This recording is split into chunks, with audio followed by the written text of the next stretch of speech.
Hi friends, I'm Tushar from OptimizeTech.com and today we are going to cover in-depth review on Nokia Asha 501. It's a new device from Nokia Asha.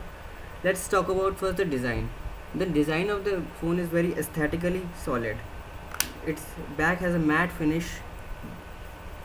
It's a great matte finish phone.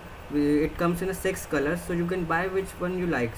On the side there are volume rockers and a power key, and on the top there is a 3.5 mm jack for radio and handset, and micro USB and a pin for USB charging. The only hardware button on the phone you can see is the back button. It acts as a back button, and the whole UI is based on a Nokia N9 Migo phone. Swipe and touch, swipe and gesture phone. You can control the whole OS. So it's a very good phone with a much anticipated in the market and quite good selling nowadays. It also has a rival called Nokia, no, not Nokia, it's a Samsung Rex 90, which lacks much of the feature which Nokia has given. So it's quite good in that range. If you are buying in a range of 5000, it's the best phone I can recommend you. So let's talk about the UI.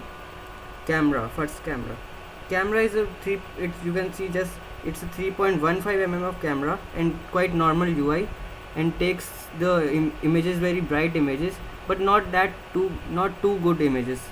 Uh, it's a 3 mm of zoom. You can see just, and 2048 into 1536 pixels are the most you can capture out of it. And video camera also captures normal VGA and MPEG videos. You can see the images here. It's quite normal, not that too good and not bad. You can share the images by a new feature called Nokia Slam. That's by like a NFC. You can tap the phone and swap the features, swap the photos. It's quite good. So coming on to the connectivity, it gives you the two connectivity option, that is GPRS via normal data, Bluetooth, and a Wi-Fi to cover up the most of the option. Nokia has also given us quite a lot of apps.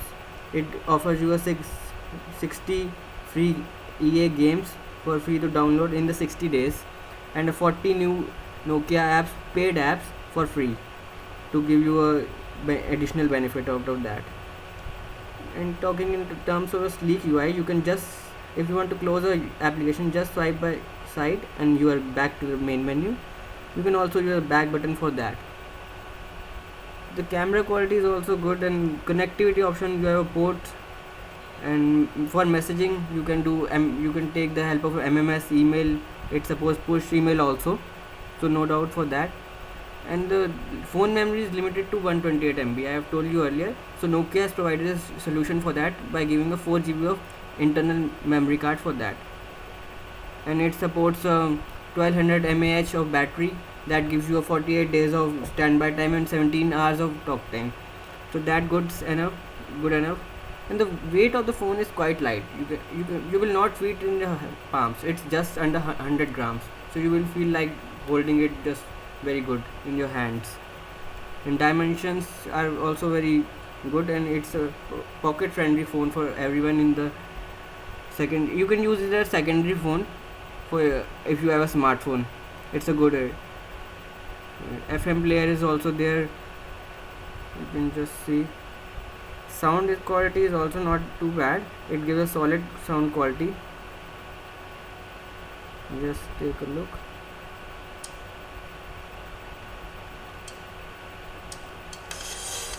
I hope that good enough.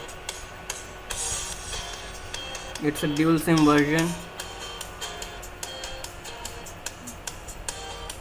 You can close it by here. Video is also good. It's a dual SIM version, and OS supports the new Nokia Asha 1.0 interface. It gives you this kind of interface.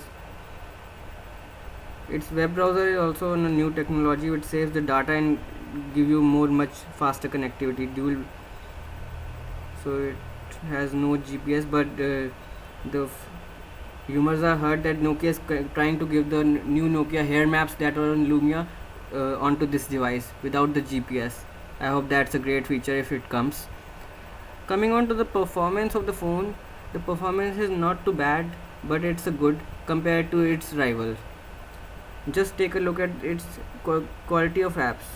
It also offers a store for apps download and few social networking apps, and you can download on the store. Rest are all available on the stores.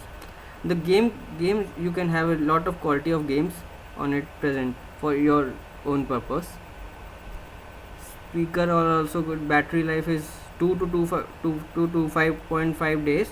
As I have earlier said, it's 1200 mAh. That's a good battery for a feature phone. So, and it has a competition of Samsung Rex 90. And in talking in terms of size, if consider the Nokia wins in the size because it's under 100 gram and Samsung was over 100 gram. And design is also much aesthetically much comfortable and solid to hold, but it was on Samsung, it was very slippery. Operating system of both the phones are quite average, and camera but on this phone is much better than Rex.